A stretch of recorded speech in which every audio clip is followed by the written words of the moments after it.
Many Zimbabweans say they desperately want to see poverty being alleviated in their country after presidential and parliamentary elections. 6.6 million people were registered to vote in the elections. Zimbabwe has a long history of disputed polls, some of which have turned violent.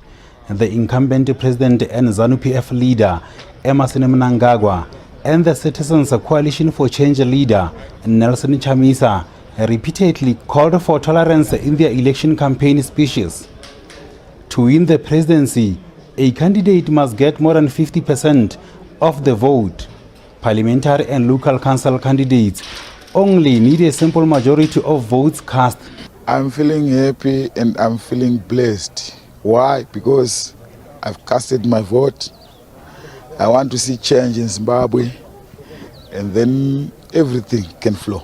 As the youth, as the young people, we have so much expectations for this country, and we hope they will come into reality. Naturally, we want peace and harmony in our country. We want free and fair and justice. That's the only thing we are voting for. The SADC mission in Zimbabwe has raised concerns about a myriad of challenges experienced during the voting process. We were a little bit concerned at the lateness of the arrival of the certain ballot papers. So that is something that we're going to follow up and find out why that happened, because constitutionally those ballot papers should have been here much earlier, in fact 2 days before the actual voting day. Nelson Chamisa has also expressed the disappointment in the Zimbabwe Electoral Commission after he cast his vote due to some challenges that were experienced during the voting process. Well, voting is very important. I'm encouraging all the citizens to exercise their right to vote, but I must say that we are disappointed because the Zimbabwe Electoral Commission have disappointed the citizens. People came in their large numbers, in some cases, particularly in Harare and Bulawayo, which are the urban centers where we are very strong.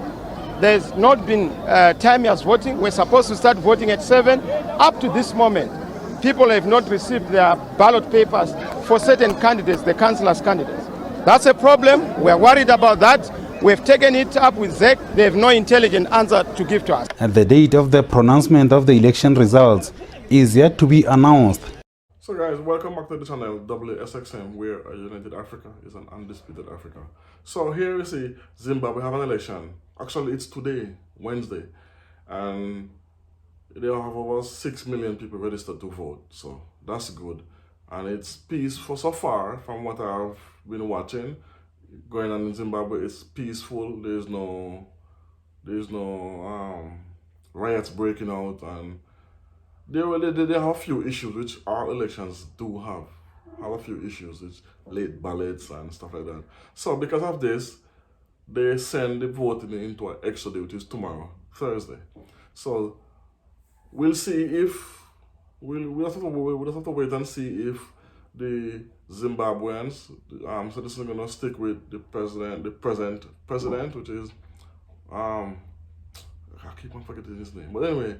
And he's one of the ones that I'm so proud of, because he's anti-West, just like Malema and Museveni and Ruto and all these other presidents. He's anti-West. So I like all anti-West presidents. But this new opposition leader, that's vying for the presidency, honestly, I don't know much of him. I don't even know his name. So I cannot say if he's good or bad for the country. We don't know. And I'm not a citizen of the country to say who is to rule, but whoever comes out and win the election, we'll see. We have to just work with them. Because look, President Ruto just came into power of Kenya, and no one knew he would take this direction he's taking and becoming a superstar on the continent. So sometimes, and also what the younger people in Zimbabwe are saying, that they need a change, they need a new. So I could understand that they need a change from an older head, because that the older ones could be advisors to the younger generation. So let's see how this goes. I like the fact that it's peaceful. There's no fights, there's no riot. That's key. And I saw in the news with America saying they want a peaceful election, America must not tell anybody about election, because just recently the capital was attacked by their own citizens because of an election result they didn't like. They tried to attack, and they hurt people in the January 6th attack on the capital. So Americans must not come and talk about free and fair election, because they themselves don't know free or fair elections. Because it's not one vote per one person.